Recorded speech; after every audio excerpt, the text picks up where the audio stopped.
Mondd, de kit választanál? Hát jó estét, Szombathely! Jó estét, Magyarország!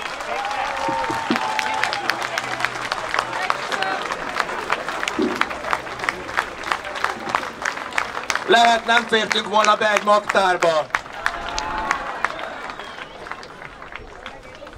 Jaj! Elnézést a késésért. Köszönöm. Köszönöm szépen. Megható. Köszönöm, hogy itt lehetek. Szent Márton püspök városában, Széll Kálmán városában, Vörös Sándor városában, Király Gábor városában, az édesapám szülővárosában, a nagyszüleim városában, és abban a városban, ahol a gyermekkorom legtöbb nyarát töltöttem, és Hende Csaba városában. Ugye, aki nem dolgozik, ne is egyék. Köszönöm szépen, hogy itt lehetek.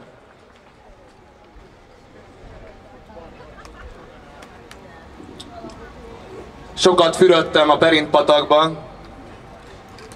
A dédnagyszüleim perintiek. Majdnem kertészmérnök lettem. Aztán sajnos vagy szerencsére nem lettem. Nagybátyáméknak egy gyönyörű rózsakertészete volt Herényben. Gyerekkorom első keresetei is ehhez kapcsolódnak. Akkor hajnali 4-kor kimentünk rózsát szedni, válogatni és osztályozni. Aztán valahol az oladi városrészben a harmadosztályú rózsát, ami már nem kellett a nagybani piacra eladni, a szintén fehérhajú unokatestvéreimmel.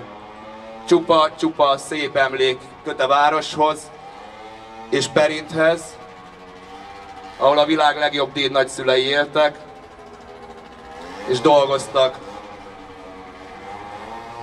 Szombathelyt és Vas megyét igaz magyar emberek lakják.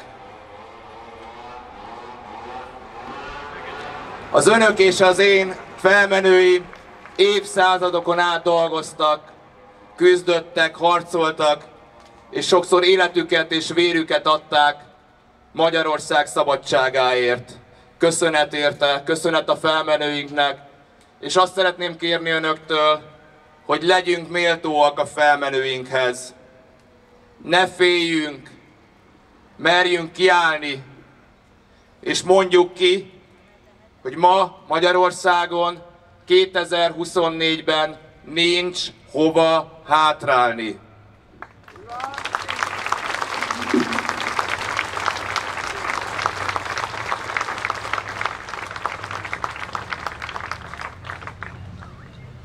Szombathely és Vas megye mindig a jobbmódú régiókhoz tartozott. Mindig egy polgárosodottabb vidék volt. Volt persze 45 év kivétel, amikor itt húzódott a vasfüggöny, de azóta új lehetőségek nyíltak a város és a régió előtt. Önök tudják jobban, önök élnek itt, hogy vajon a régió, a város és úgy általában az ország tudott-e élni ezekkel a lehetőségekkel. Ha körbenéznek a 84-es főúton, vagy a 87-es főúton, ha megnézik azt, hogy hány betöltetlen háziorvosi praxis van ma Szombathelyen és Vas megyében, hogy hány helyen szűnt meg, zárták be a szülészetet Vas megyében, ha megnézik azt, hogy hány orvos és ápoló dolgozik Ausztriában,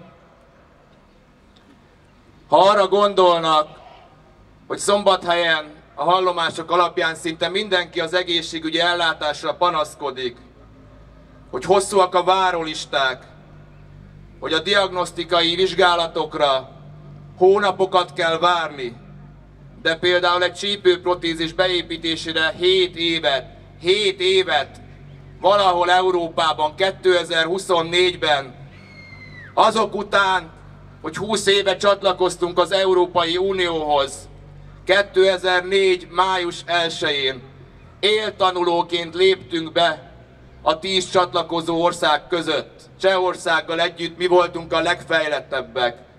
20 évvel és 40 000 milliárd forinttal később, ma 14 éves, 4 2/3 kormányzás után Európa második legszegényebb országa vagyunk, és hivatalosan a legkorruptabb a 27 tagállam közül.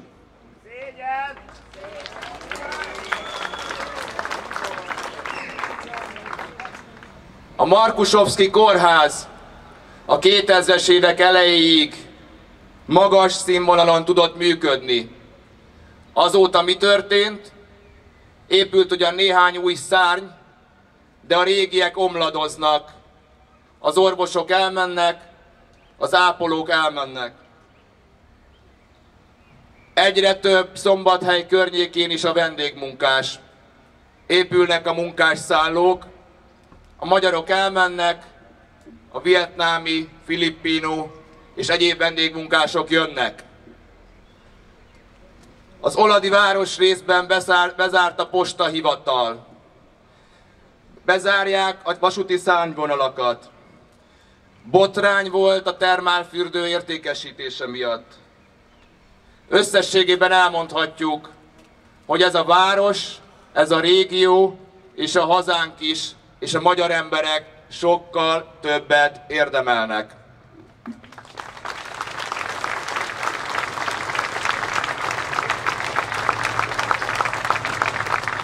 Az Orbán kormány azt hazudja, hogy vidékbarát. Azt hazudja, hogy családbarát. Azt hazudja, hogy gyerekbarát. És azt hazudja, hogy keresztény. 20 éve nem emelte a családi kutyafát. Mi lenne, hogyha nem lett volna a vidékbarát? Ma Magyarországon 220 000 lakatlan és részben romos épület van a falvakban. Rengeteg település elnéptelenedik. Több mint 500 000 honfitársunk keresi a boldogulást valahol Európában. Több 10 000 magyar gyermek születik manapság Londonban, Berlinben, Madridban és Párizsban. Ha nem teszünk semmit, ők már soha nem lesznek magyar felnőttek. Nem nagyszülőkkel fognak fölnőni, és valószínűleg nem is magyarul fognak beszélni. Ha a Tisza párt felhatalmazást kap a magyar emberektől, hogy egy teljesen új, európai, békés, élhető Magyarországot teremtsen, akkor az egyik legfontosabb programpontunk egy komplex hazaváró program összeállítása lesz, amely segíteni fog a magyar embereknek, a magyar vállalkozásoknak, a magyar gyermekeknek abban, hogy hazatérjenek, hogy a gyermekek nagyszülőkkel nőjenek föl, magyarul beszéljenek és magyarul álmodjanak. És hogy hozzájáruljanak ahhoz, hogy ne egy előregedő, szomorú Magyarország elé nézzünk.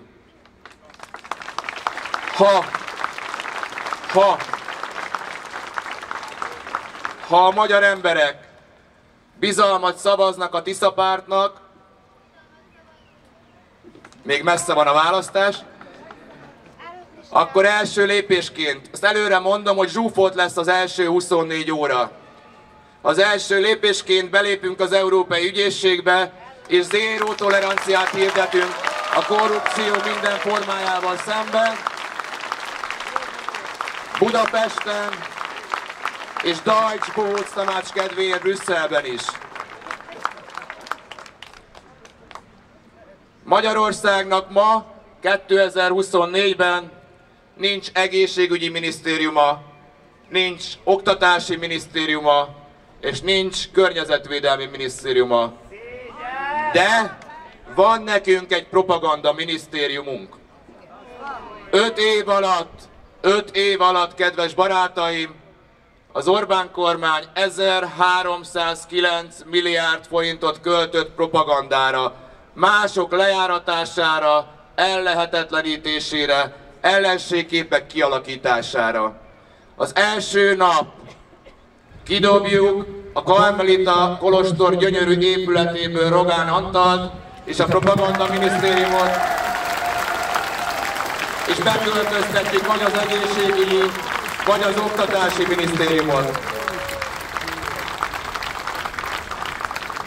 Egyébként most jöttem Szakonyfaluról, Rogán feltaláló Antal, a Basi Rubik Ernő szülőfalujából, megtekintettem ezt az európai falut, és örömmel láttam, hogy ahol a testvére most polgármester, hiszen ki is lenne ott a polgármester, örömmel láttam, hogy a szülőháza szépen rendben van tartva, a kertész szépen befejezte a munkát. Nem pont úgy néz ki, mint egy falusi ház. Nem tudom, hogy Tóni mikor járt itt utoljára. Minden esetre kitartást kívánunk neki innen is, hiszen azt tudják, hogy az első időkben, februárban én egy megkeseredett, szerencsétlen helyzetben lévő flótás voltam, akivel nem kell törődni. Megmondta a havasi kólásdoboz Berci is, a miniszterelnök szóvivője, aki arról híres, hogy a gyerekjeként őrzi a Karmelita gyönyörű irodájában Orbán Viktor használt kólásdobozát. Képzeljék el, micsoda szellemi színvonal lehet, és micsoda tanácsokat adhat egy miniszterelnöknek ez az ember. Majd lettem nőverő, pszichopata, nem is tudom pontosan mi, ezt egyébként ma felmelegítették, újra előjött. Nem vették észre, hogy elsőre sem volt túl sikeres. Harmadszorra lettem Gyurcsány Ferenc bábja, baloldali báb. Negyedszerre lettem az Európai Bizottság elnökének, Ursula von der Leyennek a bábja. Annak az Ursula von der Leyennek, akit Orbán Viktor jelölt, Orbán Viktor szavazott meg 5 éve az Európai Bizottság elnökének, aki egy 7 gyermekes keresztény német politikus, az Európai Néppárt tagja. Tehát most annak vagyok a bábja, akit Orbán Viktor 5 éve megszavazott. Zavarban vannak a fiúk, sokszor nem tudják, hova lőnek. Én egy biciklivel próbálok így evickélni, ők egy tankhadosztállyal, és hát tudjuk, hogy a harckocsiknak nagy a tűzereje, de relatíve lassan fordulnak.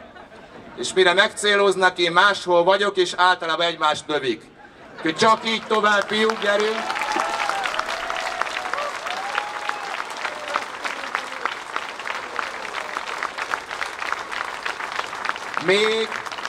Még van másfél hónap a választásig.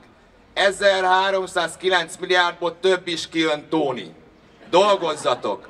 Megafonos srácok, cöfös srácok, Hír TV, Origo, Köz-TV, Index, megyei lapok, Demokrata, Mandiner. Együtt érzünk veletek, hiszen mostanában sokat kell túlórázni, napi 10-12 cikk a mérce, de tartsatok ki! Ígérem, hogy másfél hónap múlva lesz időtök pihenni. Hosszú-hosszú hetek és hónapok.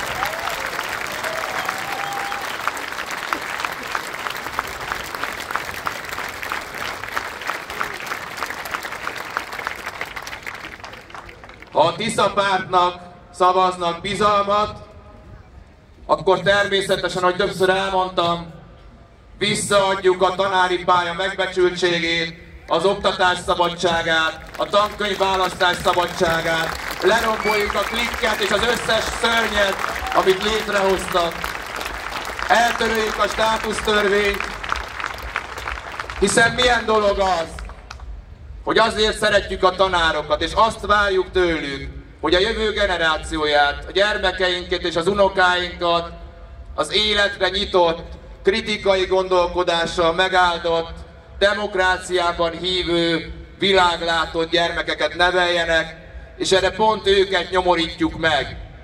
Hogyan várhatjuk el őtőlük, hogy boldog és nyitott gyermekeket neveljenek? Lenin elvtárs is megmondta, ucícia, ucícia, ucícia, tanulni, tanulni, tanulni. És nem azért, mert ő mondta, de Magyarország nyugat és kelet között fekszik. Nincsenek erős nagy ásványkincseink. Magyarország egyetlen esélye, ahogy 100 éve Klebersberg Kuno, hazánk legnagyobb közoktatási minisztere megmondta, ha a kiművelt emberfők országa leszünk. Csak a tanulásba érdemes Magyarországon fektetni.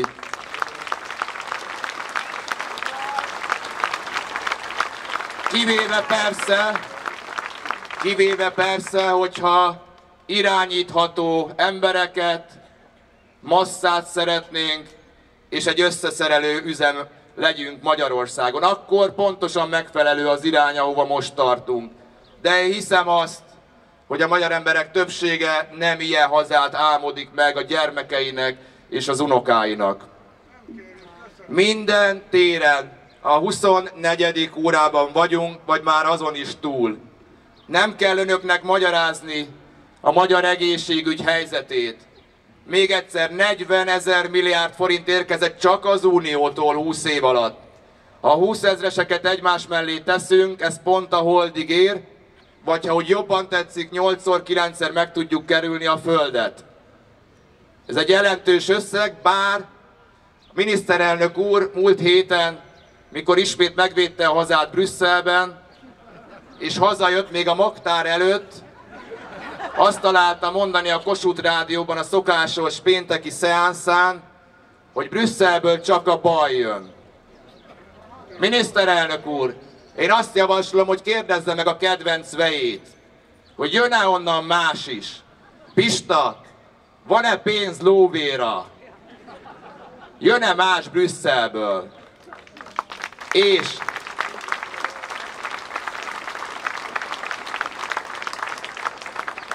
pár szó az egészségügyről. A magyar kórházakban sokszor középkori ispotálynak megfelelő állapotok vannak. Mióta átvette a NER egy-két cége a kórházak fenntartását, sok kórházban nem működnek a liftek, az ápolók és az orvosok a műtétek után ölben viszik le és föl lépcsőn a betegeket. Nem működnek a klímaberendezések. A szakmai protokollok szerint 25 fok felett nem szabad operálni, mert 2-3-szorosára nő a fertőzés veszély. Ennek ellenére Magyarországon 2024-ben 40 milliárd forint megérkezte után, sokszor 35-40 fok van nyáron a műtőkben. És ha mindenki túléli a műtétet, másnap kap egy kemény zsömlét és 2 szelet barizert. Ide tartozik, meg az oktatáshoz, hogyha bizalmat kapunk, akkor visszavesszük attól a 3 NER-es oligarchától a magyar közétkeztetést, akik 10 milliárdokat lopnak ki belőle évente, és jelenleg szeméttel etetik a magyar gyermekeket.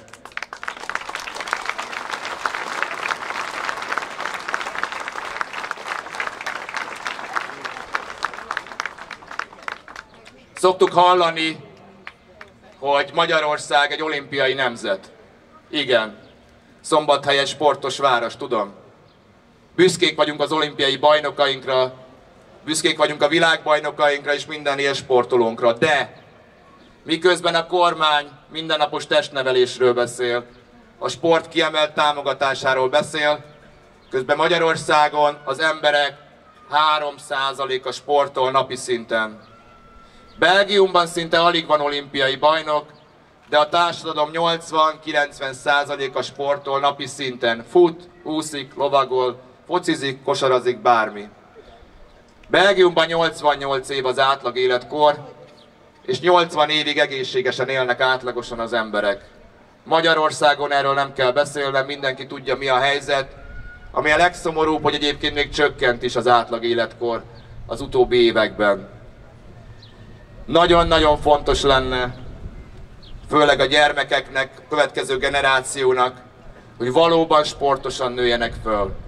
És tudják, nem is érti az ember, ha már az egészségügyről beszélünk, hogy miért nincs Magyarországon rendes szűrőrendszer, megelőzés, egészségtudatos életre való nevelés. Miért nem erre használják a köztelevíziót?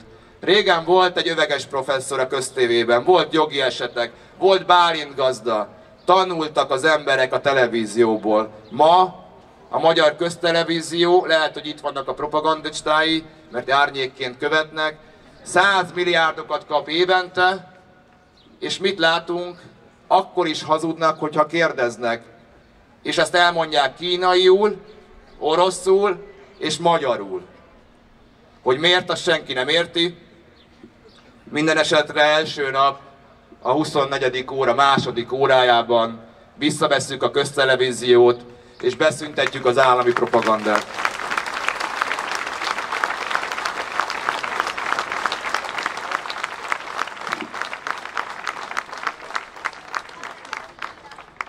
Ahogy mondtam, az Orbán kormány azt hazudja, hogy ők a vidék kormánya. Amikor átvették 2010-ben a kormányzást az első kétharmaddal, akkor Magyarországon 750 000 családi gazda volt, akik valamilyen módon az agráriumból éltek. Ma, 14 év család és vidékbarát kormányzás után 250 000 gazda van Magyarországon. 17 000 milliárd forint jött az Uniótól csak az agráriumba és az élelmiszeriparban.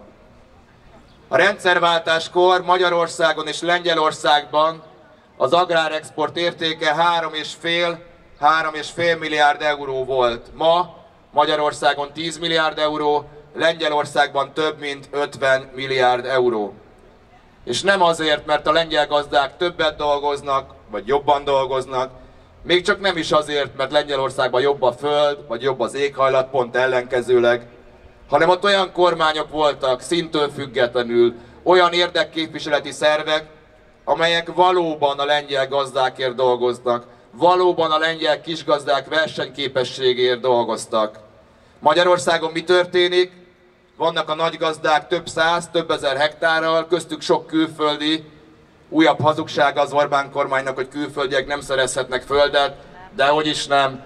Vannak belga, holland, dán, több ezer hektárra rendelkező gazdák, akik fölveszik a földalapú támogatásokat, általában nem is járnak a földeken, lesz ebből jeep, magánrepülő, de ha megkérdezik a kisgazdákat, a családi gazdálkodókat, hogy őket mennyiben segíti az Orbán kormány, akkor el fognak keseredni. Én jártam Békés megyében egy családi gazdaságban, ahol uborkát termesztenek nagyon régóta, az édesapa, az édesanya és az egyik gyermekük is.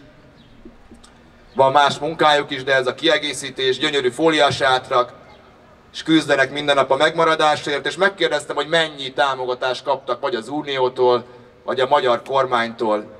0, azaz 0 forintot. Mi történik a magyar agráriumban és élelmiszeriparban? A rendszerváltáskor ellopták, spontán privatizálták, majd továbbadták a konzerviparunkat, a cukoripart, a feldolgozóipart, először osztrákoknak, németeknek, majd ők bezárták, egy-kettő van még meg konzervgyárból, de szép lassan zárják be őket, azok is francia kézben, egy-két magyar fiatal most talán visszavásárolt egy-kettőt. És mi történik egyébként az agrárium többi területén? Elmentem Battonyára. Battony arról volt híres a régi időkben, pár évtizeddel ezelőtt, hogy az állattartás egyik hazája volt. Ma Battonyán szinte nincs állattartás. Végig vezetett engem az idős polgármester, mindenhol fűvel, gyeppel bevetett porták, nincs állattartás. Mert Magyarországon nem éri meg kisgazdának lenni. Volt szerencsém tavaly, júniusban, a spanyol zarándoklaton az El Camino-nak egy részén végigmenni.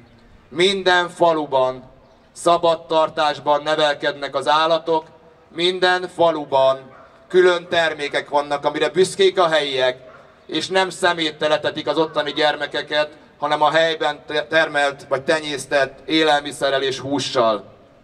Van kiút, vannak példák, Lengyelország, Portugália, Olaszország. Nem kell mindig feltalálni a spanyol viaszt, nem kell mindig magyar megoldás, fel lehet használni azt, ami máshol működik.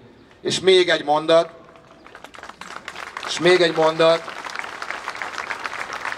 Európában rájöttek arra, hogy önmagában egy kis gazdaság nem biztos, hogy életképes. Önmagában egy szobakiadás nem biztos, hogy életképes. De ha a kettőt vegyítik, Olaszországban úgy hívják, hogy agroturizmo, Provence-ban másképp hívják, akkor az életképes. Ha jön egy Covid, és be kell zárni a szobakiadást, akkor még meg tudnak élni rövid ideig a növénytermesztésből, állattenyésztésből. Ha asszály van, vagy túltermelés, akkor meg tudnak élni a szobakiadásból. Vannak nagyon jó példák, csak a lényeggel kellene foglalkozni. Nem folyamatosan hülyeségekről beszélni. Nem ellenségképeket kreálni. Nem tudom, hogy feltűnt-e önöknek, hogy mióta Magyar Péter megjelent, Soros György szabadságra ment. A déli határkerítést nem ostromolják a migránsok. Brüsszel is lenyugodott. Persze lehet, hogyha én eltűnök, vagy eltüntetnek, akkor Soros György újra reaktiválja magát. Közben építik a fiát, hogyha ne adj Isten az öregnek valami baja lenne. Biztos ilyenkor izgulnak így a kampány hajrába, hogy nehogy most történjen vele valami. Innen is jó egészséget kívánunk, a propaganda majd ezt fogja idézni. Szóval, hogyha a lényeggel foglalkoznánk, akkor 24 óra hosszú idő. Ha a tanárokkal egyeztetnénk, az orvosokkal, a buszsofőrökkel, a szociális szférában dolgozókkal, a gyermekvédelemben dolgozókkal, akkor egészen csodálatos dolgokat lehetne művelni. És egy szó a gyermekvédelemről. Benyújtottak tegnap előtt, vagy 3 napja, nem is tudom mikor, múlt héten egy jogszabálycsomagot, hogy ezzel most akkor ők orvosolják az anomáliákat. Ezzel le van tudva minden, ugye először volt egy álságos alaptörvénymódosítás. De kedves barátaim, azon kívül, hogy mi támogatjuk ezt, amit ők beterjesztettek, meg minden szigorítás a pedofilia kapcsán természetesen támogatandó, az mindenki számára legyen világos, hogyha ezek a jogszabályok egyébként hatályba lettek volna 2014, 15, 16 környékén, amikor a bicskei fiúkat megnyomorították, ugyanúgy megtörténhetett volna. Semmi sem lett volna másképp. Ugyanis nem jogszabályokat kell módosítani, hanem orvosolni kell a gyermekvédelemben a totális alulfinanszírozottságot. Fele annyi ember, szakember dolgozik ma a gyermekvédelemben, mint amennyi az előírás és mint amire szükség van. Egy fillére sem ad többet az Orbán kormány a gyermekvédelemre. Az a kormány, amelyik gyermekvédelemről, családbarátságról beszél. Pécset jártam, és egy ottani gyermekvédelmi otthonban dolgozó hölgy odajött, és elmesélte azt, hogy van egy átmeneti otthon a főtér környékén, ahol azok a gyermekek vannak, azok kerülnek elhelyezésre, akiket valamilyen fizikai erőszak, szexuális abúzus miatt kiemelnek a családjukból. Ezek nyilván rendkívül traumatizált gyerekek, egyrészt erőszak érte őket, másrészt kiemelik őket a családjukból. Ebben az otthonban 10 férőhely van, most éppen 20 gyermek van benne, és ezek az 5, 6 és 7 éves traumatizált gyerekek a földön alszanak. 2024-ben 40 000 milliárd forint után valahol Európában. Szégyeljék magukat!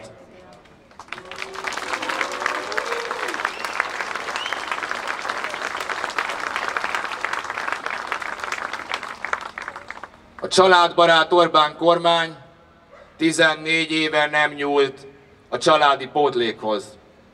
Ma Magyarországon 2024-ben 12 000 forint körül van a családi pótlék, és meghallhattuk ugye Hende Csabától, hogy pontosan mi a véleménye erről a Fidesznek, aki nem dolgozik, ne is egyék. Ezt Lázár János régebben úgy fogalmazta meg, hogy mindenki annyit ér, amennyie van. A keresztény kormány. Jézus Krisztus is biztos így beszélt. Ha megnézik, nyilván sokan dolgoznak Ausztriában, sok családnak vannak rokonai itt a szomszédban, ott ennek ugye a 10-szerese.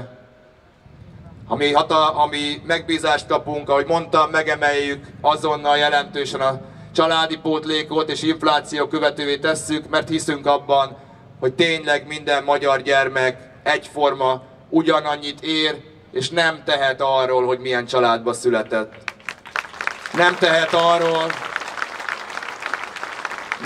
arról, hogy a szülei egészségügyi okok miatt, vagy éppen azért, mert ápolnak egy beteg gyermeket, vagy egy hozzátartozót, nem tudnak dolgozni, és így nem tudnak adókedvezményt érvényesíteni. És tudják, nem csak a gyermek miatt, és nem csak a család miatt, nyilván elsősorban miattuk, hanem észérvből is, az országunk miatt is. Mert ha olyan gyermekeket nevelünk, akiknek van gyermekkora, akiknek egy élhető gyermekkora van, akkor abból olyan szomszéd lesz, akikkel szívesen lakunk együtt. Akkor ők hozzá fognak járulni a magyar gazdasághoz, a magyar hazánk felemelkedéséhez. Ha nem ilyen körülmények között nőnek fel a gyermekek, mint például most, rengeteg faluban, az Ormánságban, Borsodban, Szabolcsban, de lehet, hogy itt is a környéken, akkor az csak gondot fog okozni, és sokkal több kiadással fog járni. Ez ugyanolyan, mint az egészségügyben a megelőzés és a szűrés. Mindenki tudja, hogy miért csináljuk. Egyrészt az emberek egészsége miatt, azért, hogy a gyerekek, unokák nagyszülőkkel nőhessenek föl, másrészt azért, mert ez diktálja a közgazdaságtan. Jót tesz az egészségügyi kasszának, hogyha tovább élnek egészségesen a magyar emberek, tovább tudnak dolgozni, és termelni, és értéket előállítani. Nem olyan bonyolult ez. Lehet, hogy a bohócoknak, Dajs Tamásnak és Mencer Tamásnak bonyolult, de úgy általában ezt már egy általános iskolás gyerek is megérti. És ha már a két bohócot szóba hoztam, hadd beszéljek egy pillanatot az európai parlamenti választásról. Ahogy ezt önök is, ti is tudjátok, a Tisza párt szakított azzal a 20-34 éves gyakorlattal, hogy sötét, szivarfüstös szobákban őszülő, pocakos urak eldöntik, hogy kit tesznek rá a listára, és kit küldenek kifizető helyként Brüsszelbe.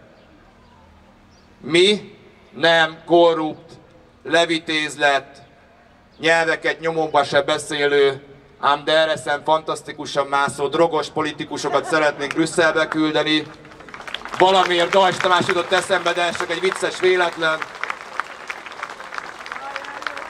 Hanem olyan hazafiakat, fiatalokat és középkorúakat, akik tapasztaltak, több nyelven beszélnek, van, aki 5 nyelven beszél, ez pontosan 5-szer több, mint az egész Fidesz frakció 20 év alatt, bár a 100-szor 0 az csak 0.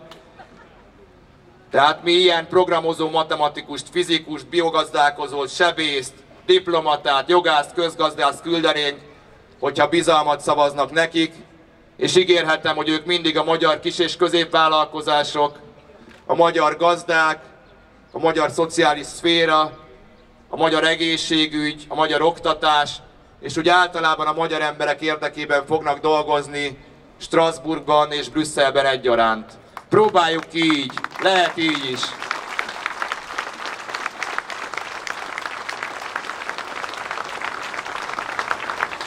És ha már beszéltem a családi pótlékról, engedjék meg, hogy beszéljek egy szót az idősekről.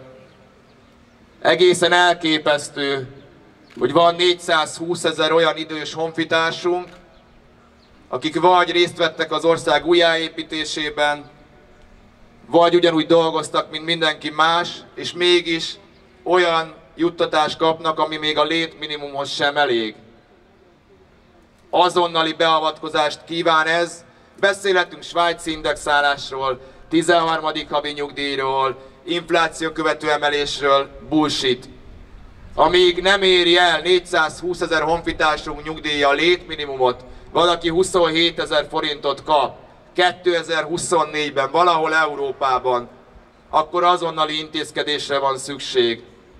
Mi azonnal meg fogjuk emelni 20 000 forinttal ezeket a nyugdíjakat, ami nem megoldás, ami nem fog teljel mézzel folyó Kánaánt hozni. De az biztos, hogy megengedhetetlen, hogy ugyanannyival növeljük folyamatosan azokat a nyugdíjakat, amelyek $500 000 forint fölött vannak. Mert vannak ilyenek, kedves barátaim, ezek jellemzően a régi gazdasági, politikai nomenklatúra jól megbecsült tagjai, akik ahelyett, hogy elnyerték volna méltó büntetésüket, ha a Fideszen és Gyurcsányon múlik, ágyban, párnák közt békésen fognak meghalni nagyon magas nyugdíjakkal. De, ha ne adj Isten jön a Tisza párt, akkor ki fogjuk nyitni az ügynökaktákat. Felkavarjuk az állóvizet. Nyilván ez nem mindenkinek fog már megváltást hozni, hiszen sok áldozat, sok bűnös már nincs közöttünk, de tartozunk annyival a szüleinknek és a nagyszüleinknek, hogy tisztán lássunk, hogy a rendszerváltás idejében például hogy zajlott a spontán privatizáció, hogy lopták el első körben a nemzeti vagyont. Majd vajon miért van az, hogy se a baloldal, se az úgynevezett polgári, keresztény, konzervatív jobboldal nem tartja szükségesnek az ügynökakták megnyitását és a magyarok tájékoztatását. Innen is üzenem, hogy az első 24 órába bele fog férni, és sokan meg fognak lepődni, hogy miért történt az utóbbi 34 évben.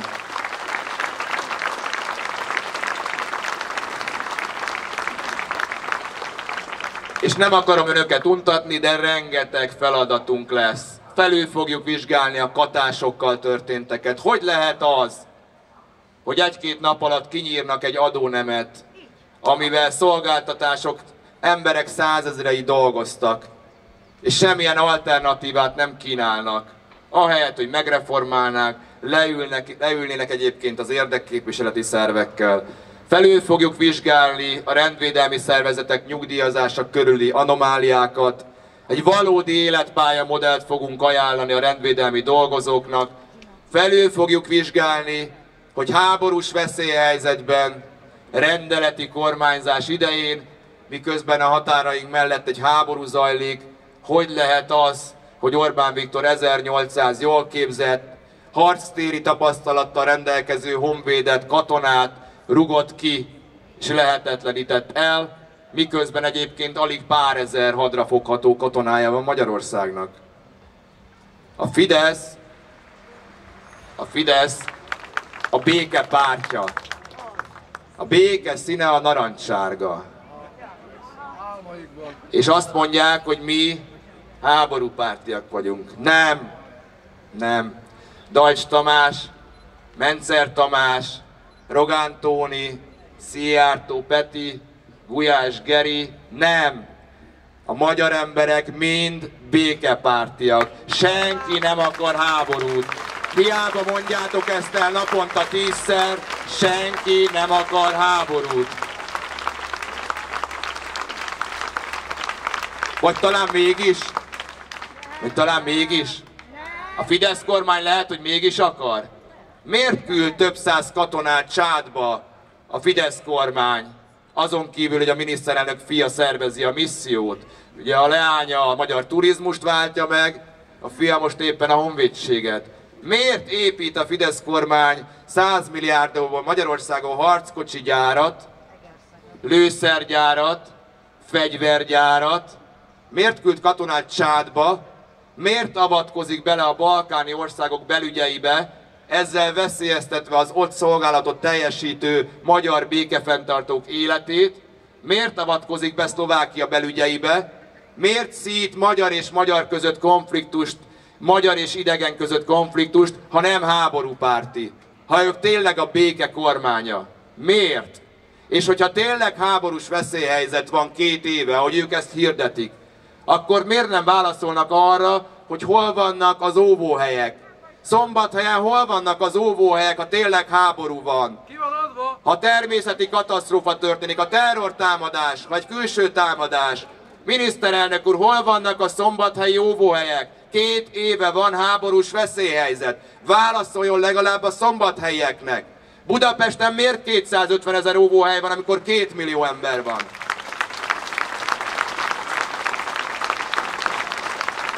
Hol van a veszélyhelyzeti terv, ami minden nyugat-európai országban, vagy ahogy Fábry Sándor szokta mondani, a szerencsésebb történelmű fejlődési országban mindenki számára elérhető. Mindenki tudja, hogy egy támadás esetén kinek, hova, mikor, hogyan kell eljutni. Önök tudják? Pedig 2 éve háborús veszélyhelyzet van. Elfelejtettem szólni a kollégáimnak, hogy játsszuk be egy videórészletet. De keressék meg, ki fogom tenni majd a honlapunkra és a Facebookra is. Orbán Viktor miniszterelnök 2007-ben elárulta a receptet. Azt, amit most 17 évvel később csinál. elmondta a TV2-ben, ami akkor még nem propaganda tévé volt, hogy mit kell csinálni egy politikusnak, hogyha nem kormányoz, ha bajba van, mert egyébként lopja a pénzt, és nem annyira népszerű, akkor az emberek legzsigeribb félelmére kell hatni, a biztonság érzetére, és háborúval kell fenyegetni. Mert akkor nem fogja érdekelni az embereket, hogy egyébként lopnak, csalnak, hazudnak, hogy a saját családjuknak és haveri körüknek lopják el a pénzt, mert mindenki retteg. Ezt csinálja 17 évvel később a magyar miniszterelnök. De érdemi lépést nem tesz se a magyar honvédségbe, se az óvóhelyeken, se sehol. Kommunikáció, hazugság, ferdítés, megfélemlítés. Ez ma Magyarország.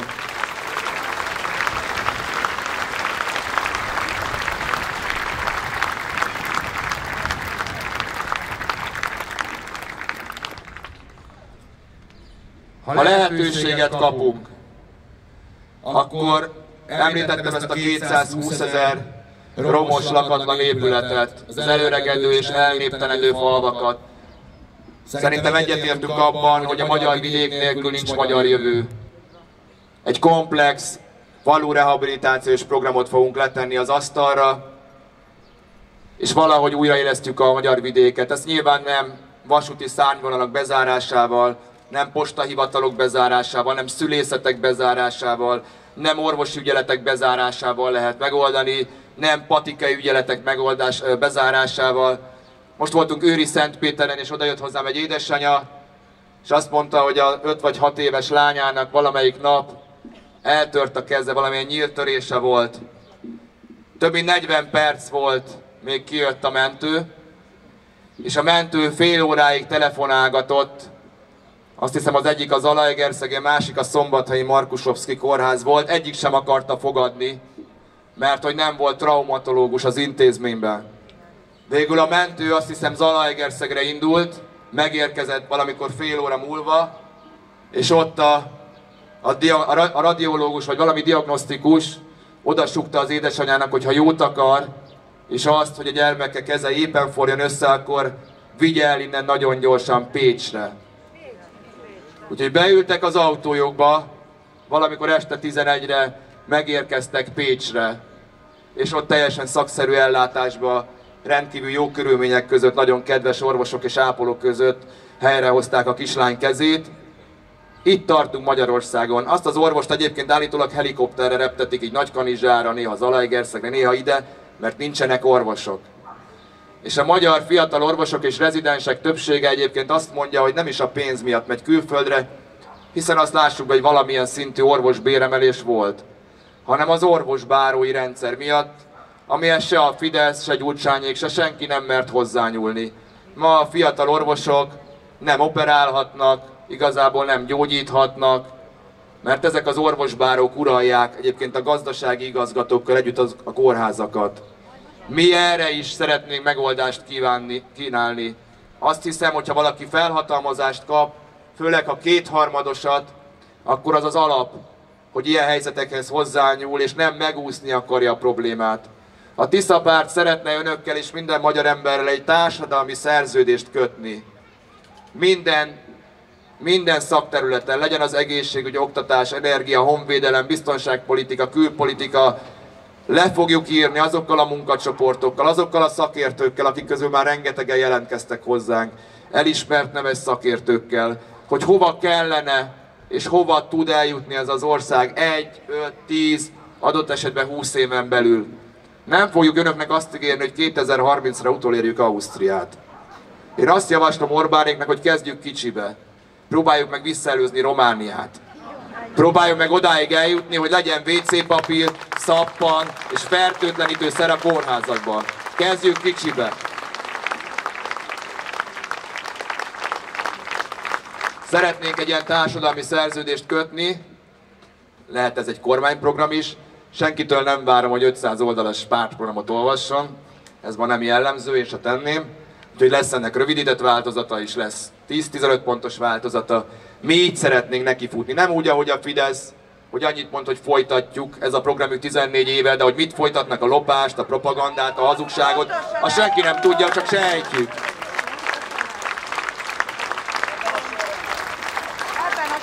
És nem kérdeztem meg, de fölteszem a költői kérdést, hogyha nem közúthálózatban, hogyha nem a MÁV-ban, hogyha nem az orvosi rendelőkben, hogyha nem az oktatásban, hanem a szociális szférában, gyermekvédelemben van ez a 40 000 milliárd, akkor hol van? Esetleg előfordulhat, hogy magántőke alapokban, jachtokban, magánrepülőkben, bordói borászatokban, szállodákban, cégekben, belgrádi irodaházakban, haveroknál. Mondjuk ki, Magyarország ma egy családi részvénytársaság. És erre két megoldás van. Vagy összeül a közgyűlés, ami a magyar nép, és feloszlatja ezt a részvénytársaságot, vagy mindenki kap egy törzs részvényt. Mert mégiscsak tőlünk van a lóvé. Ugye, Pista?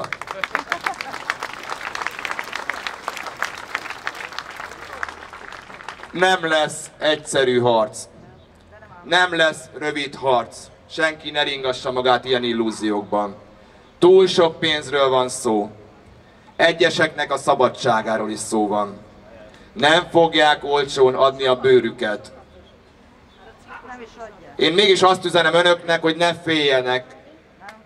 Bár, és még egy kitérő a magtárak védőszentjére, a brüsszeli utcai harcosra, aki kínjárt Brüsszelben és panaszkodott, hogy ott ilyen véleményterror van. Nem akarták neki megengedni, hogy elmondja a véleményét egy szélsőjobboldali konferencián. A rendőrökkel akarták ebben megakadályozni. Persze végül nem akadályozták meg, mondjuk senkit nem érdekelt, amit mondott, de azt is elmondta ezzel kapcsolatban, hogy bezzeg Magyarországon, a demokrácia bölcsőjében, itt bárki bármit mondhat. Itt senkit nem ér retorzió a véleményéért.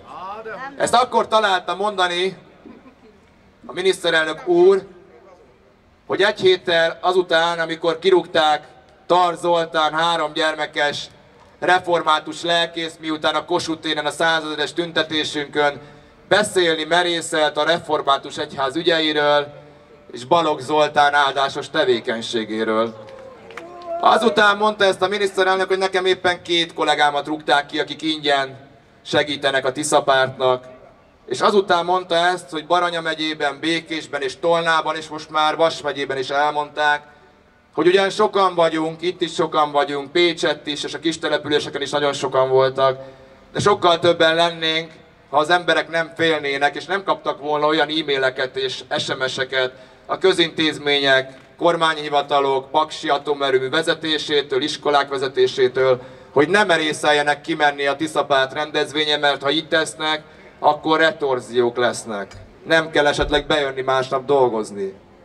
Innen is üzenem, hogy ne féljenek, bárkit, bármilyen retorzió, megtorlás ér, jelezzék felénk, több mint 100 ügyvéd áll rendelkezésre, mindenkit megvédünk, mindenkit feljelentünk, és mindenki el fogja nyerni a méltó büntetését, aki 2024-ben így jár el a jogszabályok ellenére. Több információ is befutott hozzánk, hogy a Tisza párt aktivistáit, engem több 100, egyes hírek szerint 2000 titkosszolgálati munkatárs figyel. Lehet, hogy itt a tömegben is vannak 100-an, innen is üzenem, hogy tejjel kérem a kávét, érezzék jól magukat, és jó munkát. Kicsit olyan Észak-Korea feeling. De szegény Knézi Jenő mondta a Grasshoppers Ferencváros BL meccsen, hogy végre egy mérkőzés, amit élvezek. Fiúk, egyre jobban élvezzük, egyre többen vagyunk, és bármit fogtok csinálni, bármit, a Tiszát megállítani eddig még senkinek sem sikerült. De hadd kérjem a segítségeteket, bár előtte mondok 1-2 hírt, bizonyára hallottátok, hogy a 15-16 napja átvett Tisza párt 26%-on áll Magyarországon. És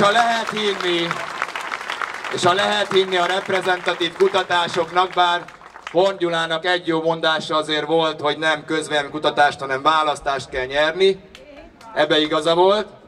De ha lehet hinni ezeknek a kutatásoknak, akkor a megyeszékhelyeken és Budapesten, tehát Szombathelyen is a 36 éve alapított fiatal demokraták szövetsége és a Tisza párt között 3% van. Ez lőtávolság, tisztelt hölgyeim és uraim, ez lőtávolság.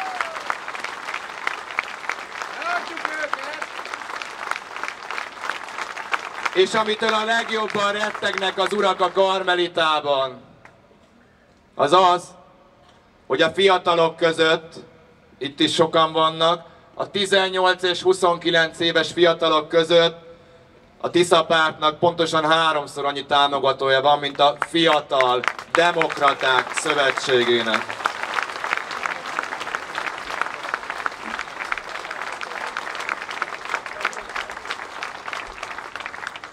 Május 5-én találkozunk Debrecenben, aki el tud jönni, jöjjön. Azt mondják, hogy ez egy fideszes fellegvár. Szeretném én a saját szememmel megnézni, hogy még mindig fideszes fellegvár-e, miután a 36 aranykoronás földeket elkótyavetyélik, akkumulátorgyárakat építenek, munkásszállókat építenek, vietnámi és Fülöp-szigeteki vendégmunkásokat hoznak. Elmegyünk a református nagy templomhoz, és megkérdezzük a reformátusokat, hogy mit gondolnak Balogh Zoltán áldásos tevékenységéről, és arról, hogy az egyház a mai napig nem vetette ki a soraiból.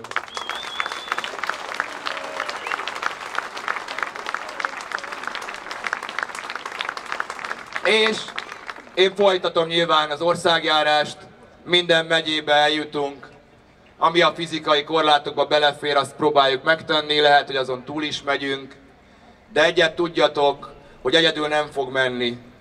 Én mindenkinek kérem a segítségét, hogy beszéljetek ismerőssel és ismeretlennel, fiatallal, időssel, akár otthon, vacsoránál, akár a munkahelyen, akár a tömegközlekedésen, akár itt a főtéren, és mondjátok el, hogy van valós alternatíva, van remény, és higgyenek a változásban. Hit nélkül, kedves barátaim, még egy foci meccset sem lehet megnyerni. Ha nem veszünk lottószelvényt, a Jóisten sem segít nekünk, hogy ötösünk legyen. Ebben kérem a segítségeteket.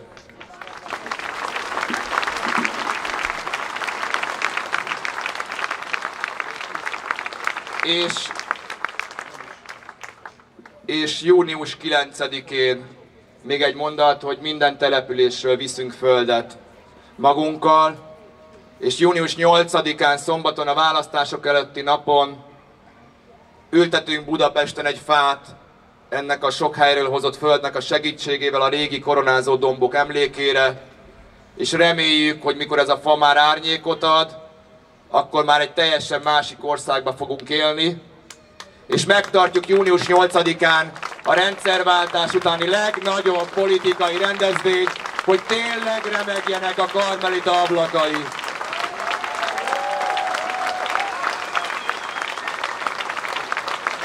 És most hadd kérjenek meg arra benneteket, mint Budapesten és mint sok helyen. Tudom, hogy nem tudjátok feltétlenül, hogy ki áll mellettetek, topmenedzser vagy buszsofőr, jobboldali vagy baloldali, de fogjátok meg egymás kezét.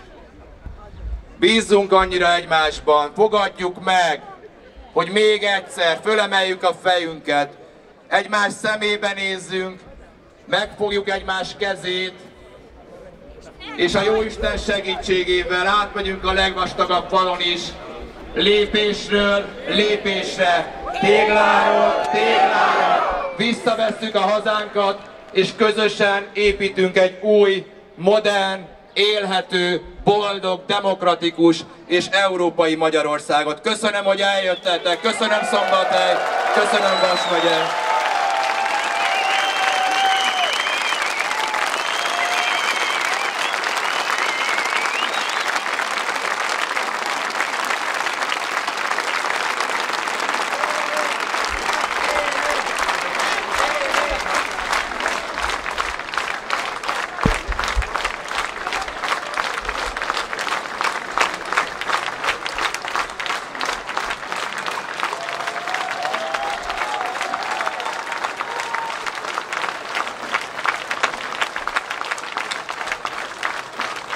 Köszönöm szépen. Szerintem a nagyszüleim fentről most büszkék önökre, büszkék Szombathelyre. Köszönöm szépen, hogy eljöttek. Akiknek esetleg van fákjája, azok megtennék, hogy meggyújtják, bár még nincsen sötét. Nekem már van. Hogyha esetleg segít, akkor odaadom, hogy könnyebbek meggyújtani. Ha van bármilyen kérdésük, észrevételük, javaslatuk, én hallgatom. Ha nincs, akkor tudok magam is stand-up-olni, parancsoljon. És bocsánat, még egy technikai észrevétel, a kollégáim mondják, van egy emlékkönyvünk. Legyenek szívesek néhányan legalább beleírni, üzenni a jövő generációjának, hogy milyen volt Magyarország, mielőtt a változás elkezdődött. És reménykedjünk abban, hogy ők már nem fogják érteni ezeket a dolgokat, hogy mi, miért és hogyan történt. Köszönöm szépen!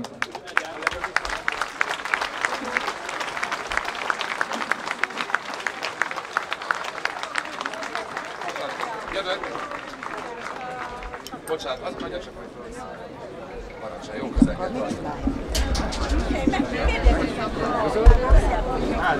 Szeretném megköszönni Péternek, hogy így felkavarta a magyar állóvizet, de én olyan ember vagyok, hogy szeretek kérdezni is.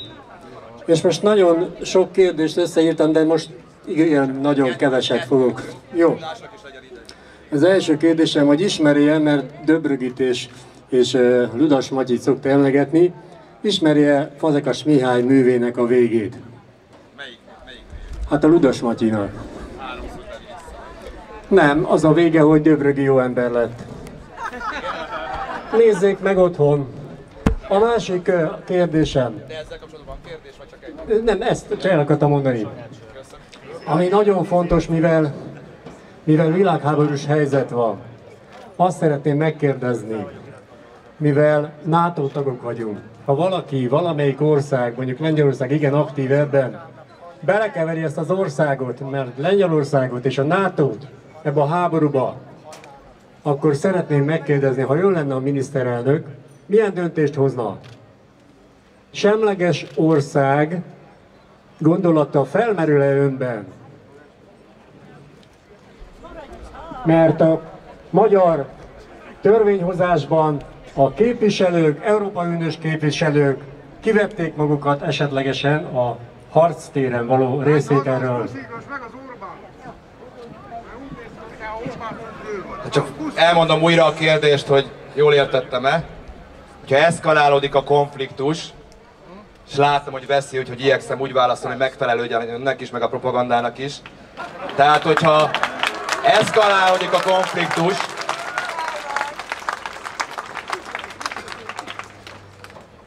de segítsen nekem abban, hogy eszkalálódik. Ki támad meg kit? Oroszország megtámadja Lengyelországot, vagy a NATO-t?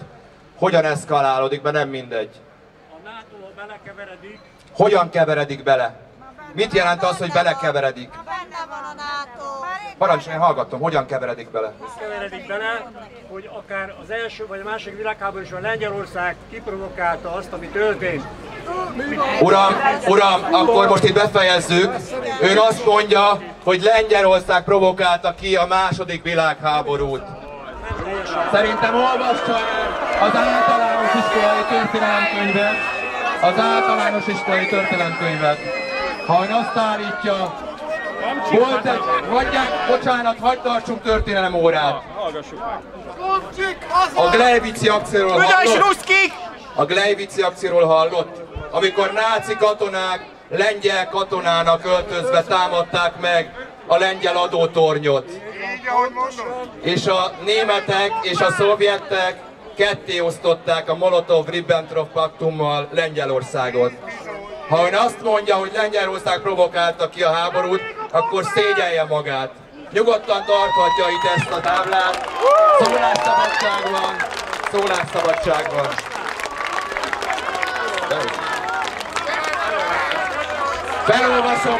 Felolvasom, mi van ráírva az úrnak. Amcsik haza, minden magyar katonát haza, gondolom Orbán Viktornak üzen, hogy Csádból hozzuk haza a magyar katonákat.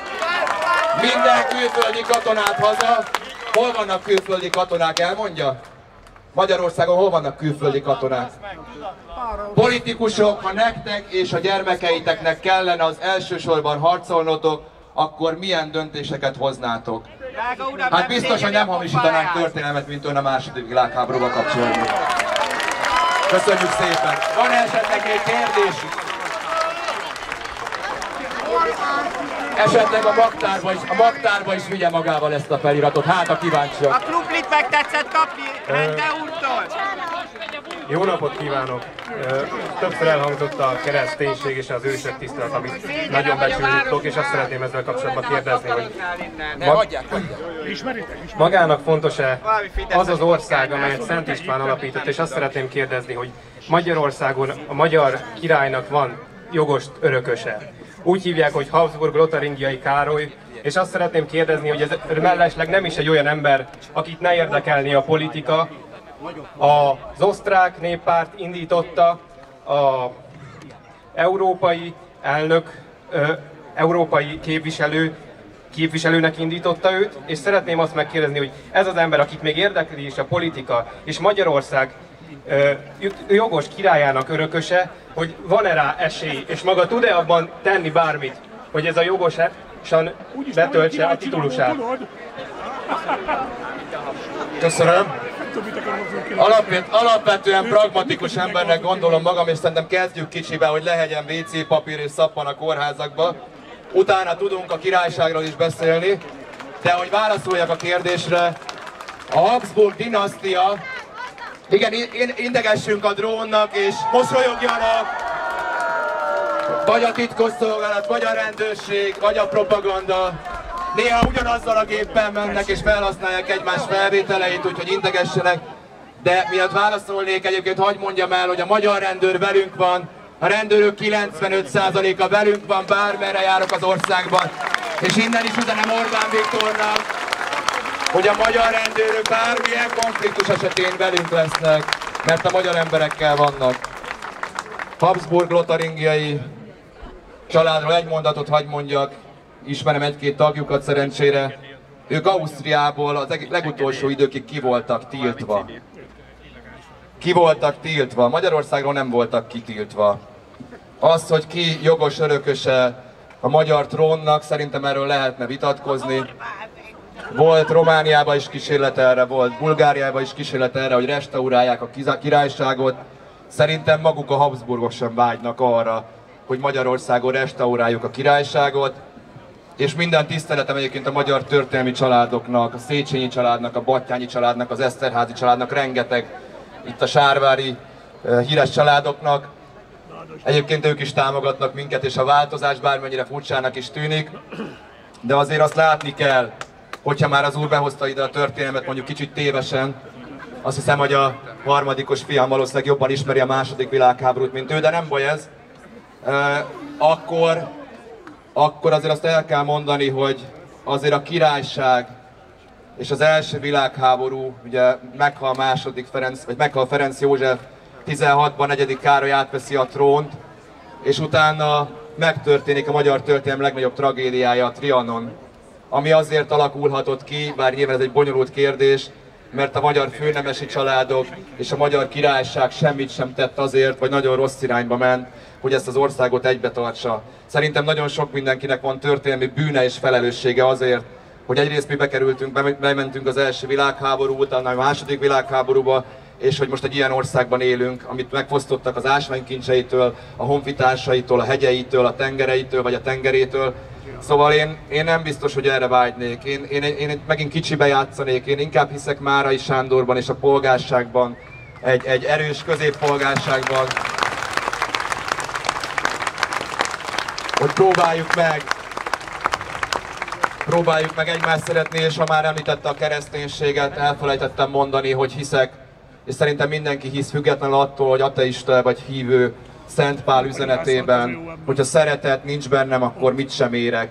Ennek az országnak ma szeretetre, békére, összefogásra, összekapaszkodásra van szüksége, nem provokátorokra, propagandára, felesleges vidéki és fővárosi megosztásra, jobb, baloldal, fiatal, idős, ateista, hívő.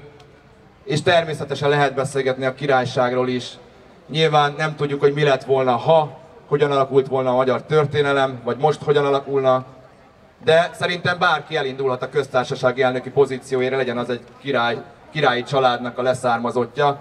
Én amit Habsburg Ottóról tudok, és hogy ő mennyit tett egyébként Magyarországért, a pán-európai piknik alatt, a határnyitásért, ő imádta Magyarországot. És szerintem ezt nekünk becsülnünk kell, de ő sosem vágyott arra, hogy király legyen, és szerintem most se vágyna arra, hogy az ő valamelyik leszármazott a király legyen. Van-e még kérdés esetleg? Parancsoljon! Én egy kicsit aktuálisabb kérdést szeretnék feltenni. Az érdekel engem, hogy hát az európai és lehet, hogy világszinten eléggé rekordokat döntögető áfa mértékét nálunk esetleg szeretnéd a későbbiekben redukálni, illetve szintén az eléggé combos benzinféle fajta adókat valahogyan szeretnéd redukálni, és a felmerülő költségvetés hiányt miből szeretnéd pótolni? Sok kérdés, köszönöm szépen. Az áfáról egy személyes tapasztalat, nyilván mi vagyunk az Európa rekordelek ebben, és mindig az a mondás a kormány részéről, hogy azért nem lehet csökkenteni, mert ha csökkentik, akkor lenyelik ugye a kereskedők, vendéglátóipari egységek, boltok, stb. Hát innen is jelzem, hogy vannak azért ellenpéldák. Ha Lengyelországba járnak, én sokszor járok, mert a fiúim fociznak, és mennek Krakóba, Varsóba, ott rengeteg élelmiszernek az áfája 0%-os. Egészen megdöbbentő különbség van a magyar árak és a lengyel árak között, és valahogy nem nyelik le. És tudják miért? Mert működik a fogyasztóvédelem. Ez nagyon egyszerű dolog ma az online világban. Lehet ellenőrizni, hogy mennyi volt előtte az ár, mennyi utána az ár, és hogyha valaki lenyeli, akkor meg lehet büntetni. Tehát önmagában szerintem ez egy nagyon rossz érv. Nyilván a kormány nem akar lemondani egyébként az áfa bevételektől, hiszen az a legnagyobb bevétel, a legkönnyebben beszedhető bevétel. Igen, az infláció és az áfa. A másik kérdésre, ugye jó, hogy felhoztad ezt, mert nem tudom, hogy mindenki tudja, de talán sokan tudják, hogy a költségvetés ilyen rossz helyzetben még soha nem volt a rendszerváltás óta. Az első negyedéves hiány az majdnem eléri az éves 100%-os hiány. Már 650 milliárd forint beruházási stoppot hirdettek, nem Mészáros Lőrinc cégeinél és nem Tiborcs István szállodáinál, hanem kórházak és iskolák felújítását állították le. Illetve tegnap kitettem a Facebook oldalamra egy ablakon befújt titkos kormányhatározatot, ami arról szól, hogy 48 darab értékes ingatlant, jellemzően balatonparti, üdülő ingatlanokat értékesítenek, ahol eddig a mentőszolgálat munkatársai, a tanárok, a büntetés végrehajtás munkatársai, állami cégek munkatársai 20, 30, 40, 50 éve nyaralnak. Ha már alulfizetett állami alkalmazottak, legalább egy hétre elvihették a családjukat a Balatonparton. Na most ezeket titkos kormányhatározattal értékesítésre bocsátja a kormány. Megkérdezem persze, hogy miért kell évente több száz ilyen titkos kormányhatározatot hozni, vajon mit titkolnak, és szabad egyáltalán ilyet titkolni. A cél nyilván az egyértelmű, hogy majd kiírják 2-3 napos határidővel licitekre ezeket az ingatlanokat. Azok tudnak erre felkészülni, akik tudtak arról, hogy melyik ingatlanok lesznek felrakva licitre. Köztük egyébként a Balatonpart még be nem épített, legnagyobb partszakaszával rendelkező magyar közút, Balatonföldvári üdülője is benne van, innen is üzenem valakinek, ha érdekli, hogy esetleg ne csak az urak tudjanak licitálni. Szóval ilyen helyzetben van a költségvetés, és elhalasztották a 25-ös költségvetés tárgyalását, amit május-júniusban szoktak megtenni, de most jönnek a választások. Ugye azt mondták, hogy az amerikai elnökválasztás miatt novemberre halasztják. Ha valaki megmagyarázza nekem, esetleg az úriember itt szembe, aki a történelem nagy tudója, hogy mi köze Joe Bidennek és Donald Trumpnak a magyar egészségügy költségvetéséhez, akkor odaadom neki a sörömet, amit az előbb kaptam. Nem, kedves hölgyeim és uraim, arról van szó, hogy ez a kormány brutális megszorításokat fog bevezetni a választások után. Ugyanazt játsza el, mint 2006-ban Gyurcsány Ferenc, hogy meghamisítják, letagadják a költségvetés valós számait, meg akarják nyerni a választást, és emlékezzünk vissza, utána jött az összödi beszéd, és kiderült, hogy hazudtak nappal, hazudtak este, hazudtak minden hullámosszon. Erről van szó. És a benzináról is volt szó. Ne legyünk meglepődve, hogyha néhány napra, hétre újra benzinár sapka jön, és még adott esetben a csirkefarhát is pár hétig olcsó lesz. De aztán majd jön a fekete leves, nem a csirkefarhát leves, úgyhogy mindenki legyen résen. Van-e még esetleg? Úgyhogy én megvizsgálnám ezt, nem csak az élelmiszerénél, több dolognál ki kell számolni, hogy bírja el költségvetés. És mindig félve mondom, mert a Facebookon megkértek, hogy már nem mondjam el azt a viccet, mert mindenki ismeri, de tényleg jó az a vicc, amit annó a miniszterelnök mondott, hogy mi a probléma. Bemegy a sekrestébe a minisztráns fiú, és azt mondja, hogy plébános úr, óriási baj van. Mi a baj, fiam? Hát eltűnt a perselypénz, mit csináljak? Tedd vissza, fiam. Tehát, hogyha nem lopják el a pénzt, és mondjuk a Tisza párt hazahozza Brüsszelből azokat az 1000 milliárdokat, amiket jelenleg azért blokkolnak és nem oldanak föl, mert a kormányzati korrupció olyan mértékű, és a jogállamiságot úgy építették le, akkor van mozgástér. És egyébként a magyar költségvetés óriási, sok 10 000 milliárd forint, tehát azért nagyon nem mindegy, hogy egy kormány mondjuk a multicégeket támogatja munkahelyenként 40 millió forinttal, vagy a magyar KKV-kat, a magyar gazdákat támogatja 4-5 millió forinttal.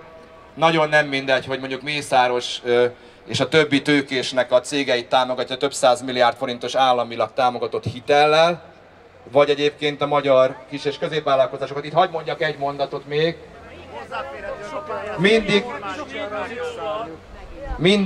Mindig arra hivatkoznak, hogy örülni kell annak, hogy van magyar tőkésosztály, és ebben lehet, hogy igazuk van, hogy nincs olyan ország, amely egy nemzeti tőkésosztály nélkül jól működne. De hadd kérdezzem meg, hogy mit jelent az, hogy nemzeti tőkésosztály? Szerintem mást gondolunk róla. Nem tudom, hogy emlékeznek-e rá, hogy 2019-ben, amikor leégett a Notre Dame Párizsban, akkor egy hét alatt az Yves Saint Laurent, a Givenchy, a Louis Vuitton és a többi francia divatmárka 400-500 millió eurót adott össze, és ebből építik újjá a Notre Dame-ot, nem a francia állam pénzéből. Ez a magyar nemzeti ez a tőkésosztály, de milyen a magyar nemzeti tőkésosztály? Létrejöttek ezek a hatalmas cégcsoportok, benne alapkezelővel, biztosítóval, bankkal, szállodalánccal, nem is tudjuk megmondani, hogy mivel, amik egyenként már a magyar gazdaság több százalékát teszik ki, és jött az első válság, a Covid, majd még egy válság, és nem az, hogy beletettek volna a válság idején a magyar költségvetésbe, hogy ne kelljen elvenni az emberektől, hogy ne menjenek tönkre mondjuk éttermek és szállodák, kis- és középvállalkozók, hanem több 100 milliárdos plusz hitelt kértek, vagy állami támogatást. Mészáros szállodalánca milliárdokat kapott, mellette persze elbocsájtotta az embereket. Ez a különbség a valódi tőkésosztály és az állami pénzzel felduzzatott haveri és családi cégek között. Tehát nem beleadnak, hanem még kérnek. És az a probléma, hogy akkorák ezek a cégcsoportok, hogyha nem menti meg őket az állam adott esetben, akár bedönthetik a magyar gazdaságot is. Teljesen egészségtelen a struktúrája a magyar gazdaságnak. Ugye egyrészt vannak a multicégek, kínai, német, amerikai cégek, egészen érdekes összeszerelő üzemmé kezdünk válni, tisztelet a kivételnek, mert van K+F is nyilván az országban, és vannak ilyen cégek is, és vannak a magyar nagy tőkeholdingok, és egy nagyon-nagyon gyenge, nagyon-nagyon vékony polgárság és KKV szektor. Ezen kell változtatni. Ausztria nincs messze, nagyon jó példa, hogy működnek a családi gazdaságok. Legyen szó turizmusról, legyen szó automosóról, legyen szó kisebb ipari faüzemekről. Ez a modell. Nyilván messze vagyunk tőle, ők szerencsésebb történelmi fejlődési ország, mint mi, de e felé kellene haladni, és ne felejts el senki, hogy valószínűleg ez az utolsó 7 éves uniós ciklus, amikor még érdemi forrás jön Magyarországra. Ha ezt is eljátsszuk, ha ezt is elviszik a haverok és a család, akkor esélye se lesz arra Magyarországnak, hogy valahol fölemelkedjen, és egy legalább középszínvonalra eljusson Európában, akkor gyarmati sorban maradunk. És mindig el szoktam mondani ezt a példát, hogy Németország a második világháború után fele ennyi pénzből, egy marsalsegélyből, ez a 40 000 milliárd, ez 2 marsalsegély, fele ennyi pénzből újjáépített egy porig bombázott országot, és felépítette Európa a ma is legerősebb gazdaságát. Mi mit építettünk 40 000 milliárdban? Nem mi, ők. Stadionok épültek, igen. Egyébként önmagában a stadionnal nincs gond, de én javaslom, hogy most már minden faluban van egy stadion, minden bokorban, Kezdjük el inkább a bérlakásépítési programot. Például Európa többi országában bérlakásépítési programban, hiszen mindenki tudja, hogy ma Magyarországon, ha valaki nem születik jómódú családba, vagy nem örököl valamit, és ilyen átlagos állása van, mint hogy ápoló, vagy tanár, vagy buszsofőr, akkor szinte esélytelen arra, hogy egy normális ingatlant megszerezzen, vagy olyan kockázatokat vállal, akár forintba, akár devizába adósodik el, amit sokan nem mernek vállalni. Régen is voltak tiszti lakások, tanári lakások, miért ne lehetnének ma is? És a New Deal-ot tudjuk Amerikából, hogy nem csak stadionokkal, hanem ingatlanok és utak építésével is lehet gazdaságot élénkíteni. Úgyhogy én ezt szeretném, hogyha a következőkben inkább erre koncentrálnánk. Köszönöm szépen. Van-e kérdés? Parancs! Köszönöm, Péter. Én is Péter vagyok. Boldog név. McDonald's-i pincér vagy egy kasszás. És akkor miért maradjak itthon? Miért dolgozok a szakmámban? Miért nem menjek ki? Köszönöm szépen. Hát, ugye erre az a válasz, például mondjuk egy példát, a Robert Bosch, ugye ez egy nagy munkáltató Magyarországon, 10 000 embert alkalmaz. Ha Stuttgartban valaki dolgozik a szalag mellett a Robert Boschba, ott keres 2500 eurót, itt keres mondjuk 400 000-et. Tehát szignifikánsan kevesebbet. És megkérdezzük a Robert Bosch, hogy de ez miért van? És azt mondja, hogy hatékonyság, tehát hogy ott hatékonyabban dolgoznak, magasabb az árszínvonal. De teljesen igaza van, nekünk arra kellene törekednünk, hogy minél több nagyobb hozzáadott értékű munkát végezzünk, és nem arra, hogy egyébként ma mi történik, ahogy ön is mondja, mérnökök, meg a jól képzett embereink elhagyják az országot, akár kint végeznek alantasabb munkát és jobban keresnek, ide meg behozzák a bevándorlót, gazdasági migránst, hívhatjuk bármit, munkaerőt, megépítik a városok környékén a munkásszállókat, és folyamatosan adják a kivételeket és könnyítenek egyébként a letelepedésre. Most még csak 3 évre adják a letelepedést, aztán lesz 5. Először nem hozhatják be a családjukat, majd behozhatják. Ugyanez működött Németországban és nyugat-európai országokban.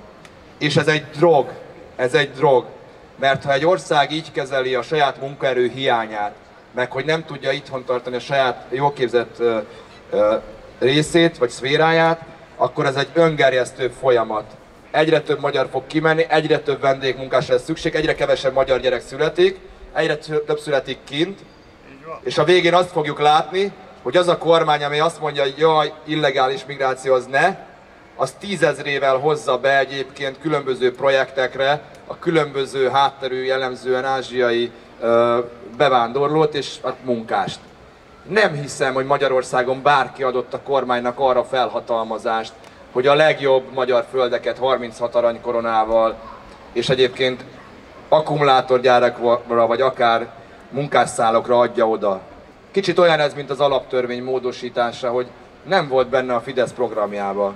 A Fidesz azzal kampányolt, azon kívül, hogy a béke pártja, meg hogy a családok kormánya, meg a vidék kormánya, hogy a migránsokat nem hozzuk be. És jó, ezek nem illegális migránsok, de szerintem, és nincs senkinek baja egyébként a vietnámi emberekkel, meg a Fülöp-szigetekkel, nekem nincsen bajom. De a tendenciával van baj, ahogy ön is mondja, hogy 500 000 ember, aki több mint 500 000, és Ausztriában 1 év alatt majdnem megduplázódott a magyar munkaerőnek a száma. Miközben a többi közép-európai országban, Lengyelországban és a többi országban sokkal többen jönnek haza, mint mennek ki, és Lengyelországban látszik, hogy micsoda gazdasági növekedést okozott az, hogy hazahozták a lengyelek Angliából, az Egyesült Királyságból, Németországból a cégeiket, meg hazajött egy fiatal, jól képzett nyelveket beszélő tapasztalt réteg. Nálunk pont nem ez történik, hanem elnéptelenedik a vidék, és építenek 220 000 lakatlan ház van, de valamiért építenek még munkásszállókat, és egy tömbbe lehelyeznek több ezer embert mondjuk. Ugye Szombathelyen is pletykálnak akkumulátorgyárról, én nem tudom, hogy mi az igazság, de nem tudom, hogy mi az igazság, tehát én nem akarok pletykálni, de Pécset tudom, hogy rengetegen félnek ettől, és hát nagyon sok helyen megvalósult. És hadd beszéljek akkor egy mondatot vagy kettőt az akkumulátorgyárakról, mert rengetegszer kérdezik, és Gödre majd csak később megyünk, ami ugye emblematikus ebből a szempontból. Ahhoz, mondjuk ki, minden magyar embernek joga van ahhoz, ahol lakik, hogy pontos, világos tájékoztatás, szakszerű tájékoztatást kapjon egy ilyen projekt előtt, nem csak akkumulátorgyár, bármelyik olyan, ami veszélyes üzem, egy ilyen gyár telepítésére joga van mindenkinek ahhoz, hogy részletes és pontos tájékoztatást kapjon. És utána, hogyha ez megvalósul ez a beruházás, mert azt mondja a beruházó és biztosítja a hatóságokat és a lakosságot, hogy ez egy zárt rendszer, nem fogja a földet, a levegőt és a vizet szennyezni, akkor olyan szigorú uniós és a lehet még szigorúbb nemzeti előírásokat kell megfogalmazni, és ennek az ellenőrzési rendszerét úgy kell kialakítani, mint egyébként Kínában. Bárki bármit gondol Kínában, rettentő fejlettek ilyen szempontból. Ott, hogyha egy akkumulátorgyár vagy egy vegyi gyár bármilyen határértéket meg túllép, be van kötve a hivatalba a piros lámpa, piros, lezárják a gyárat. Nem 10 millió forintra büntetik a 20 milliárdos árbevételű céget, hanem lezárják a működését. Tehát ilyeneket át lehetne venni. Nem szégyen néha Kínától sem tanulni, nem kínai rendőröket kell Magyarországra hozni, és velük védeni a nemzeti szuverenitást, hanem tanuljuk el a használható dolgokat. Van-e még kérdés? Parancsolj! Igen, köszönöm. Azt szeretném megkérdezni, hogy lehet-e valamit kezdeni, hogyha sikerül úgymond leváltani a Fideszt a magánvagyonokkal? Van erre lehetőség, jogi lehetőség, ugyanis először a mentelmi jog. Aztán meg, mint mondták, lehet, hogy ott áll a repülőgép, és akkor repülnek. Köszönöm szépen, hát több lépés. Az egyik persze azzal már érünk valamit, ha leállítjuk a lopást. De többször elmondtam, hogy az elszámoltatás szó nem helyes, mert lejáratták. Először a szocik mondták Keller Laci, hogy majd ő elszámoltatja a Fideszt, majd a Fidesz mondta Budai Gyuszi, hogy elszámoltatja a Gyurcsányt, de nyilván nem fogják egymást elszámoltatni, hiszen egy brancs a háttérben ugyanúgy nyúlják a nemzeti vagyon. Tehát 2 évig fölvette a kormánybiztosi fizetését. Én abban hiszek, hogy kell egy legfőbb ügyész, a válthatóságnak objektíven, függetlenül kell működnie, politikai befolyásolástól mentesen. Van egy igazságszolgáltatás, amelyik működik, az csodákra képes. Egyrészt a neres oligarchák meg a nem neresek nem annyira szeretik egymást, főleg amikor kevés az uniós pénz, egymás lábára lépnek. És ha valakinek van jó ütemérzéke az oligarchák közül, akkor figyeli azt a pillanatot, amikor Polt Pétert leváltjuk, és belép az új legfőbb ügyész a hivatalba, és akkor rögtön oda megy, hogy ő legyen az első, aki vádalkut köt, mert akkor ő nem kap 20 év börtönt, hanem csak egyet, és ő rávall a többire, és így a dominók így elkezdenek dőlni. Ez persze nem azt jelenti, hogy minden vagyont vissza lehet szerezni, de biztos, hogy kellene egy olyan vagyonosodási vizsgálat, ami legalább 10, de inkább 15 évre visszamenőleg megvizsgálja a döntési pozícióban lévő politikusokat és a családjukat is, hogy miért és hogyan tudtak így meggazdagodni. Tehát higgyük el, hogy a Szakonyfalui, Vas megyei Rubik Ernő, Rogán Antal tényleg a találmányával gazdagodott meg. Próbáljuk meg elhinni, de majd ezt egy vizsgálat kideríti, hogy vajon ő tényleg feltalálta valamit, vagy csak másokból írja ezt be a vagyonnyilatkozatába. És ugyanez igaz, hogy majd megtudjuk, hogy egy másik miniszter miből épített kastélyt Batidán. Vagy honnan van valakinek 50 milliárd forintja, mondjuk egy bécsi bankszámlán. Vagy van-e a családnak több 100 milliárdja svájci és mondjuk dubai és egyéb bankszámlán. Ehhez nyilván kellenek majd vizsgálatok, azt nem tudom ígérni, hogy mindent vissza tudunk szerezni. Mert rengeteg a Kajmán-szigeteken van itt-ott. De azért sok minden itt van, a földek, a szállodák, a kastélyok, és nyilván egy vizsgálatot minden megér, de én nem szeretem, a politikus nem szólhat bele az igazságszolgáltatásra, nem ígérhetem például én azt, hogy majd visszavesszük, mi nem vagyunk kommunisták, hogy oda megyünk és akkor kirakjuk a házból, hanem lesznek hatóságok, nekünk azt kell biztosítanunk, hogy független legyen az ügyészség, hogy legyen egy európai ügyészség. Higgyük azt, hogy a bíróságok egyébként függetlenek, de egy bíróság nem tud maga dönteni, hogyha nincs vádirat, vádhoz kötöttség van. Ma ezzel játszanak. A szegény bíróság lehet, hogy elítélné őket, lehet, hogy előzetesbe helyezné mondjuk Völner Pált vagy Simonkát, de hát amíg a szegény ügyészségnek nem jut eszébe, hogy egy ilyen súlyos bűncselekmény esetleg azt írja a büntetőjárás, hogy szökés, elrejtőzés, bűnismétlés, a tanúk befolyásolásának lehetősége. Tehát ezek közül mindegyik, ha egy megáll, akkor már előzetesbe kell rakni. Valahogy ez egy volt igazságügyi miniszter helyettesnél, aki a titkos megfigyelésekért felelt és mindenkit ismer, nem merült föl, hogy befolyásolhatja a tanúkat, vagy hogy elrejtőzik, vagy hogy bűnismétlés eset áll fönn. Kezdjük kicsibe, legyen egy olyan legfőbb ügyész, meg egy olyan ügyészség, és szerintem ez csodákra képes, legalábbis bízom benne. Köszönöm szépen. Akkor egy utolsó kérdés, jó a fiatalembernek, köszönöm szépen. Szia! Igazából névnapod alkalmából úgy gondoltam, nem kínozlak meg 2 kérdéssel, szóval... Mert nem ma tartom a névnapomat. Nem, választhatsz első vagy második kérdés. Mind a kettő. Mindkettő? Oké, figyelj, felőlem. Szóval az én első kérdésem az lenne, hogy én tagja vagyok egy diákszervezetnek, ami a kormányhoz közel van. Az oktatási hivatal alatt, nem tudom mennyire szabad mondani. Az lenne a kérdésem, hogy miért kell az országból 100-nál több diáknak összegyűlnie, és 50 plusz pontot összeszedni, hogy mit követelnek, a legalapabb dolgokat, és hogy nem valósulnak meg, és hogy ezt lehetne ezzel ellen valamit tenni, vagy a pártot, hogyha megszavaznának, akkor valóra válhatnának ezek a pontok, amiket mi követelünk? Mik a pontok, először azt mondani? Hát 50 pontot nem fogok felsorolni. Mondjál 5-öt. Fú. Amiket igazából mi így összeírtunk a saját szekciómmal, az a HH-sok, ugye a hátrányos helyzetűek és a halmazottan hátrányos helyzetűek kisegítése, az iskolai tanszerek biztosítása, a tankönyvrendszer újraátnézése, mivel hát valljuk be katasztrófa, aki oktatásban tanul, meg aki tanít, az mindenki tudja, hogy mi a helyzet. A tanszereknek a biztosítása és a hasonlók, meg például, ami számomra nagyon fontos, a kétanyelvű és ugye a nemzetiségi diákoknak nem biztosítanak lehetőséget arra, hogy a saját nyelvükön vagy azon a nyelven, amin szeretnének, tanuljanak. Köszönöm szépen. Azt mondtad, hogy egy kormány alá tartozó szervezetnek vagy valami diák. Ott föl szoktátok tenni ezeket a kérdéseket, vagy szokott rá lenni válasz? Jó.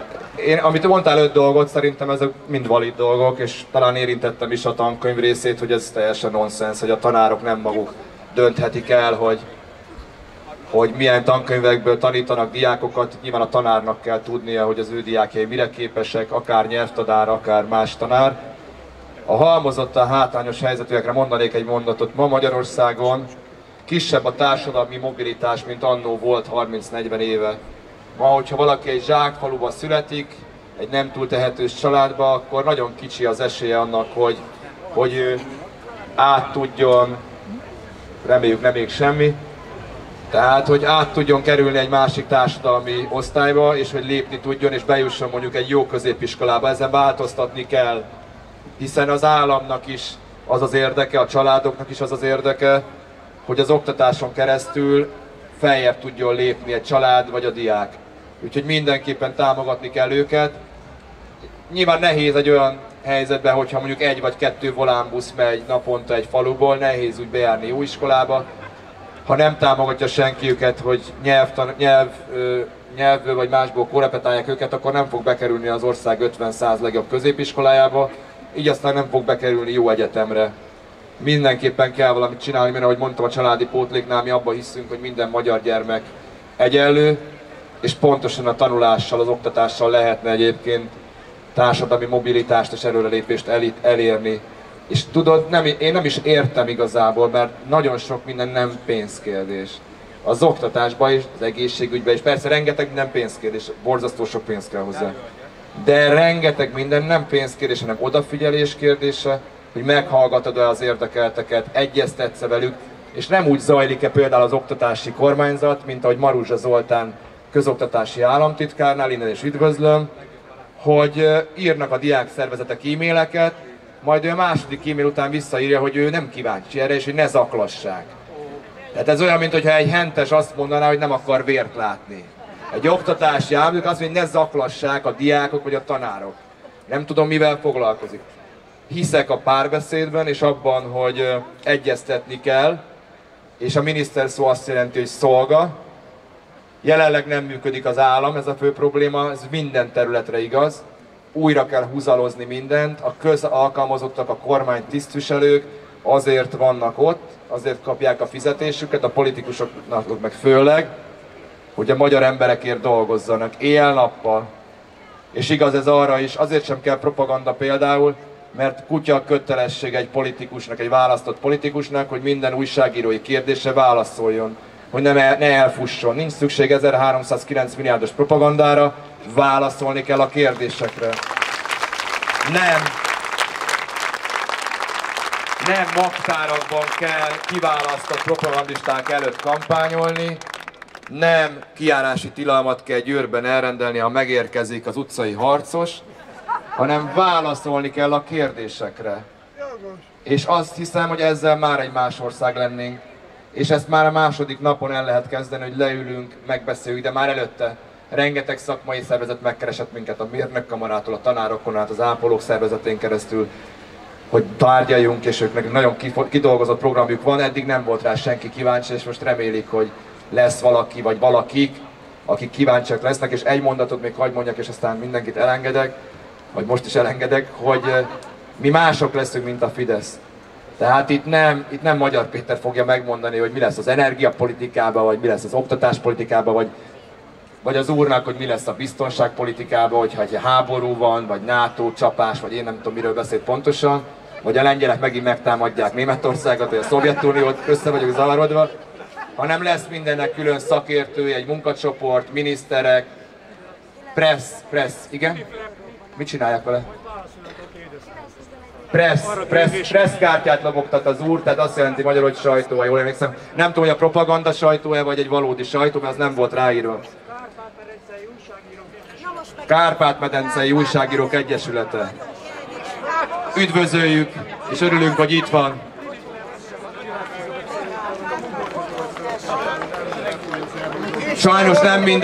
Sajnos nem minden kárpátaljai magyar teheti meg, hogy itt ünnepeljen velünk, mert sokan a fronton vannak, és az életüket kockáztatják a hazájukért. Innen is kitartást kívánunk nekik, és imádkozunk értük. És önért is. Köszönöm, hogy eljöttek. Nagyon-nagyon jó egészséget kívánok mindenkinek. Találkozunk június 8-án, és lépésről lépésre, tégláról téglára vegyük vissza a hazánkat, és építsük egy új Magyarországot. Köszönöm szépen, Szombathely! Minden jót önöknek, köszönöm szépen!